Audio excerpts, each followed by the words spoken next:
They were special times, the times that make memories. Every time the little girl visited her grandmother, the house smelled so good, homemade soup and roast chicken and fresh baked cookies. The house was happy on sunny days and cozy on rainy days. It was always fun. The little girl could have a snack any time she wanted. She could use the big box of crayons in the kitchen drawer to add drawings to the pad of clean white paper that was just for her.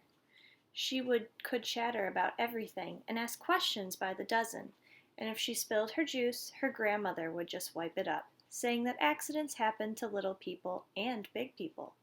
Then her grandmother would smile a big, warm smile and give the little girl a warm, snuggly hug.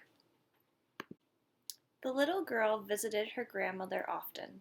Her grandmother always had a time to go for a walk or play a game of cards. Sometimes grandmother and granddaughter would go grocery shopping together. The little girl could choose whatever she wanted her grandmother to cook for dinner. Sometimes grandmother and granddaughter would get ready for a party for friends and relatives. The little girl would figure out exactly the right place to put each shiny spoon, knife, and fork. Sometimes grandmother and granddaughter would water the garden at the back of the house, or pick beans or pull carrots. And sometimes grandmother and granddaughter would just sit and watch television together. The grandmother would get an apple and a paring knife from the kitchen. Only big people could use the knife, she would tell her granddaughter. Then the grandmother would carefully peel the apple, letting the strands of red fall to the napkin in her lap.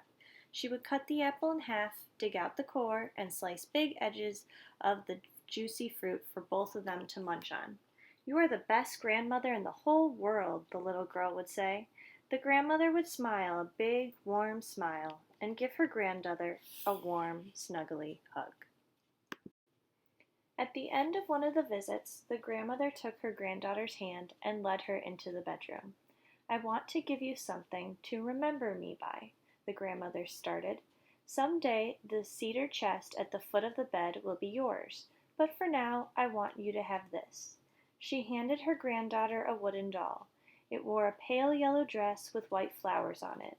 The painted face had bright red lips and big, wide-open eyes with long eyelashes. After that, many of the visits ended in the same way. Grandmother and granddaughter would go into the bedroom, and the grandmother would say exactly the same thing. "I want to give you something to remember me by. Some day the cedar chest at the foot of the bed will be yours, but for now I want you to have this." And then the grandmother would give her granddaughter this or that. As the girl grew, so did the number of things her grandmother gave her.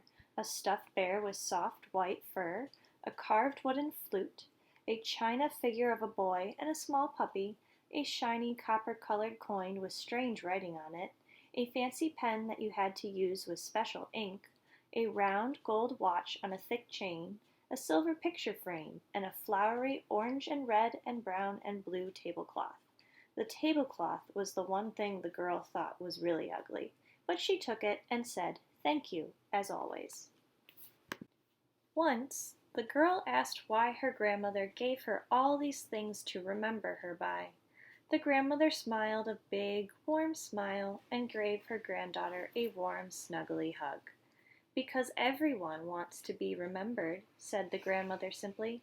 The girl didn't quite understand. The girl grew up into a young woman. She moved far away, but she and her grandmother would talk on the phone often. This was very exciting for the grandmother. It was a long-distance call, and she didn't get many of those. The grandmother would listen all about the young woman's work and about her new family. She was so proud of her granddaughter. At the end of one telephone call, the grandmother told her granddaughter to watch for a package in the mail. The next week, a small box filled with tissue paper arrived. Nestled deep in the tissue was a hand-sewn cushion in the shape of a heart. It was stitched with big purple flowers, tiny pink flowers, and special lettering. There was a note with the cushion, "Something to remember me by."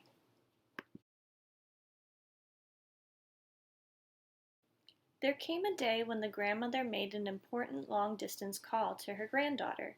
It was time to come and get the cedar chest. The grandmother was moving out of her house. The grandmother couldn't take care of the house anymore. She couldn't see as well as she used to. She couldn't hear as well as she used to. Her hands didn't work as well as they used to, and she was getting forgetful. She couldn't remember some times and places and names. So the young woman came to get the cedar chest and to help her grandmother pack. When all the packing was done, grandmother and granddaughter stood and looked at the empty house. The granddaughter was sad. The house was a very special place for her. The grandmother was sad too, but not about the house. It was time to leave the house. Something else was bothering her. "I'm worried," said the grandmother. "I'm forgetting too many things." "Everyone forgets things," reminded her granddaughter reassuringly. "But," said the grandmother softly, "I'm scared that I'm going to forget you."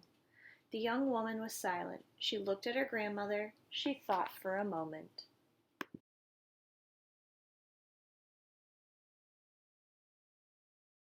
The young woman reached over to the important boxes that her grandmother had insisted go with them in the car.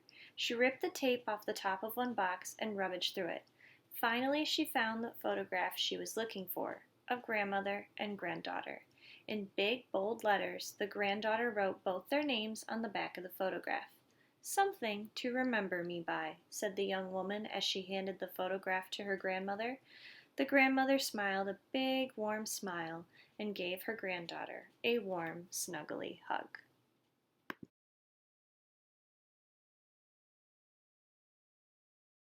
Time passed. The grandmother wasn't well and was very, very old. The granddaughter traveled once again to see her.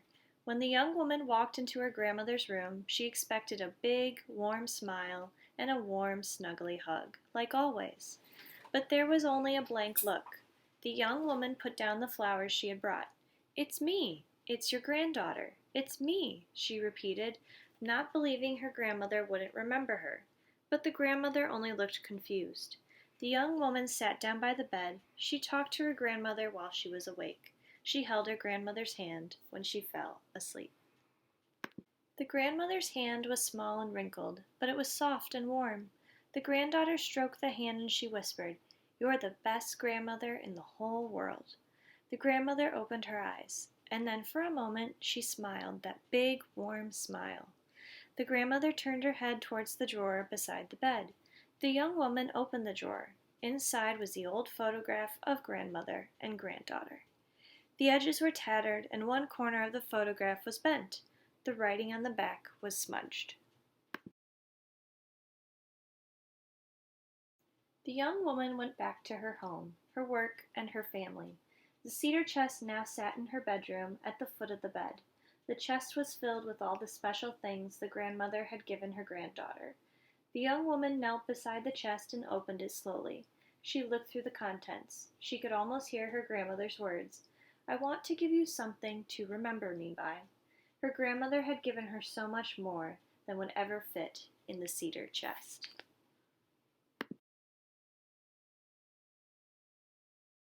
As the young woman glanced up from the cedar chest, she noticed her reflection in the dresser mirror. She got up and went to the mirror, and looked closely. She looked for a long time, and then she smiled, a big, warm smile, her grandmother's smile.